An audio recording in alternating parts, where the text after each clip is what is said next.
A daily stampede of 1.2 billion users makes Facebook the world's biggest social media platform. This massive landscape comes with the usual creepy users. If they had a super bizarre king, it would be Facebook itself. Recent investigations found that the company has information on people not using the platform and that violence is used to keep Facebook interesting. While its moderators struggle with PTSD, the company also wants users' bank details, phone calls and know the last time when they had sex. See also, 10 creepy things social media does to control your mind. 10_brain scans can see Facebook. Most people have experienced the obsessive compulsion to check their Facebook page. Some might even experience withdrawal symptoms. Researchers decided to see if this so-called Facebook addiction showed up in the brain like a drug. The study was small and by no means conclusive, but the results were interesting. In 2014, 20 volunteers answered questions about their Facebook habits and were diagnosed with a mild addiction. Afterward, each had their brain scanned while viewing images and pushing a button. The pictures rotated between Facebook-related pictures and road signs. The participants could choose when to push the button, but those who scored higher on the addiction survey turned trigger happy when Facebook popped up. The scans showed that the platform caused a powerful response in the brain. Similar to cocaine users, the impulsive regions lit up. However, there was a big difference between people addicted to drugs and those hooked on Facebook. A cocaine addict's prefrontal cortex is underactive. This region controls the impulsive areas of the brain and it worked just fine in the Facebook volunteers. In other words, social media addicts are not driven by real cravings they have no control over, but instead a complex mix of habit, cultural and social factors. 9_ users have a reputation score. Reporting legitimate posts as false news is a problem on social media. To fight this, Facebook devised its own system to identify guilty users.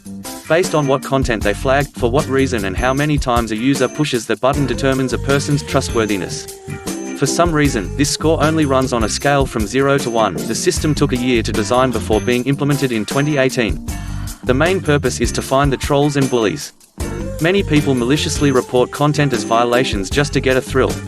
Others genuinely disagree with the material, but because of personal preference and not because the post is inherently wrong. The score is not an all-powerful fly swatter.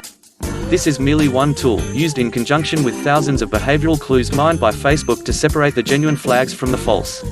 While this is clearly a great idea, the process that ultimately gives a user a score remains mysterious.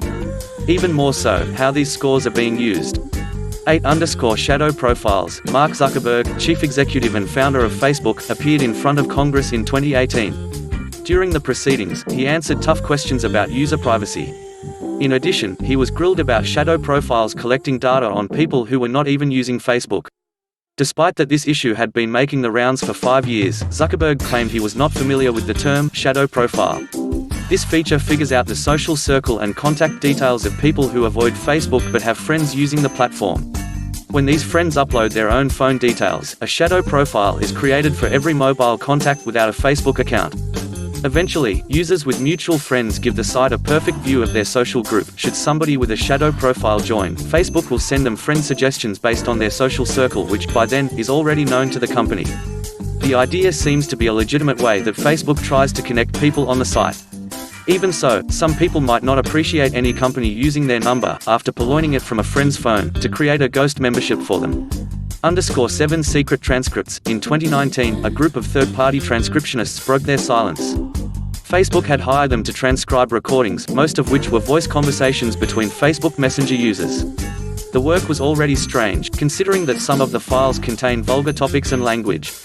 Additionally, the social media giant never provided an explanation as to why it needed the countless transcriptions. Smelling a rat, the contractors went public. Facebook had no choice but to admit that users were being secretly taped through their phone microphones, but added that permission was always given. However, this permission was necessary, and hidden in the small print, for anyone wishing to use voice messaging.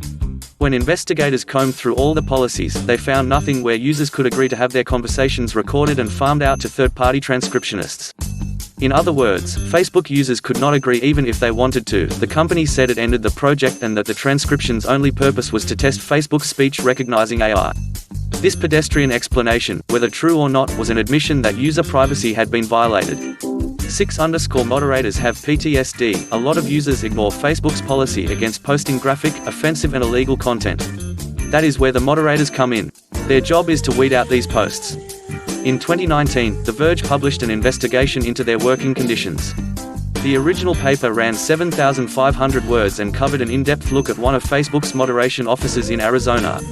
During interviews, moderators claimed that the stress of viewing disturbing material, Facebook's crappy employee rules and low pay created an unhappy environment. Employees' strategies apparently included smoking marijuana and having sex, which happened due to trauma bonding. Apart from struggling financially and working under what they described as Facebook's inhumane rules, moderators buckled under a huge load of unsavory posts. These included child abuse and exploitation, racism and graphic violence. Several moderators broke down, developed PTSD symptoms, while others turned paranoid by the repetitive conspiracy theories they reviewed. 5 The Brazilian witch hunt. In 2014, a tabloid posted a sketch on Facebook. The article claimed that the woman in the picture abducted children and used their organs for witchcraft. A group of people realized that the image showed Fabiane Maria de Jesus. As a result, the 33-year-old housewife from Brazil was attacked by a mob. A graphic video showed the unconscious woman having her head smashed into the ground. She was then tied to a bicycle and dragged through the streets while a crowd cheered. The military police cleared Fabiane of any crimes related to black magic, organ trafficking, and kidnapping. Several people were also arrested in connection with the mob attack. However, none of this helped the victim. She was so brutalized that 2 days later, she died. Facebook responded by saying the company did nothing wrong and accepted no responsibility for the murder. However, the attack could have been sparked by Facebook's ignorance of Brazil's fear of witchcraft and organ theft. Both are real issues, especially for the poorer communities. Facebook's moderators allowed the post because it seemed mild, but considering its audience, it was a cultural trigger that ended in tragedy. 4_FBI recruits spies on Facebook. In 2019, Business Insider reported that the FBI placed spy ads on Facebook.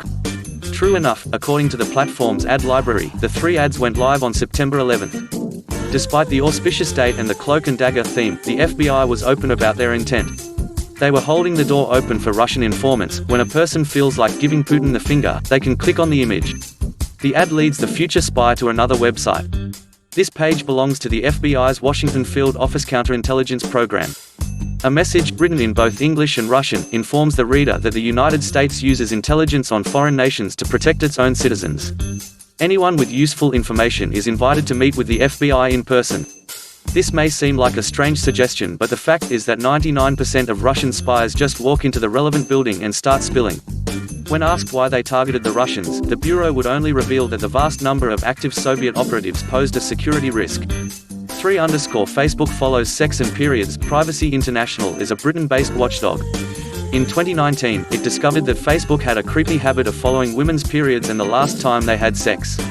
Of course, none of the women involved volunteered the information nor shared anything on social media. They made the mistake of trusting 2 period tracking apps, named Maya and Mia Femme. Users entered information to manage their health, birth control and even help themselves to conceive. The 2 apps, however, shared these details without permission with third parties that included Facebook.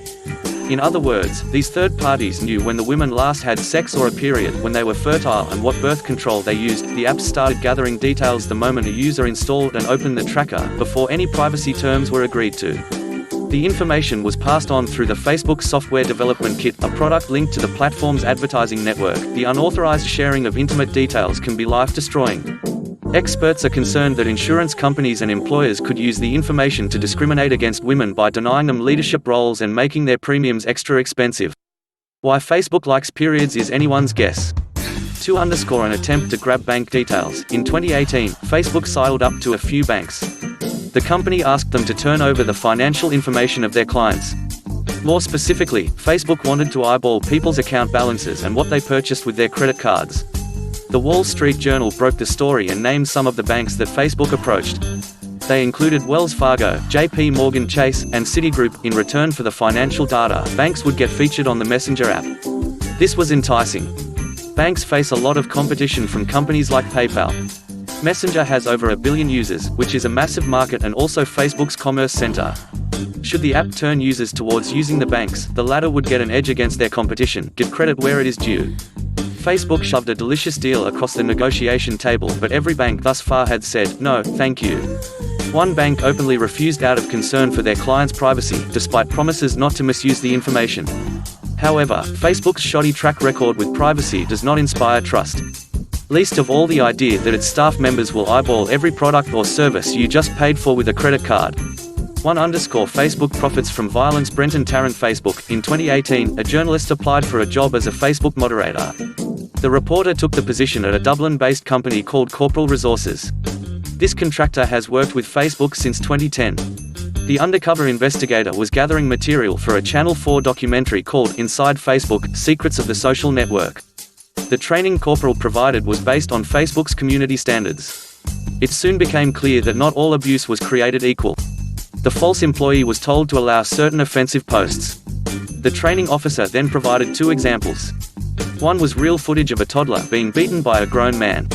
The video was flagged as inappropriate in 2012 but still floated around on Facebook. Another was a meme showing a little girl being drowned with the words, "When your daughter's first crush is a little Negro boy." When Channel 4 brought it to Facebook's attention, the platform said that both should have been deleted. It beggars belief that 2 graphic posts slipped through the cracks before being chosen as training material.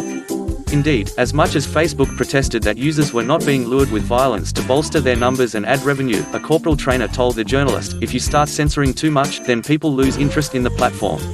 It's all about making money at the end of the day." For more lists just like this, check out 9 sinister facts about the dark side of Instagram, warning, disturbing, and 10 ways social media may predict the future.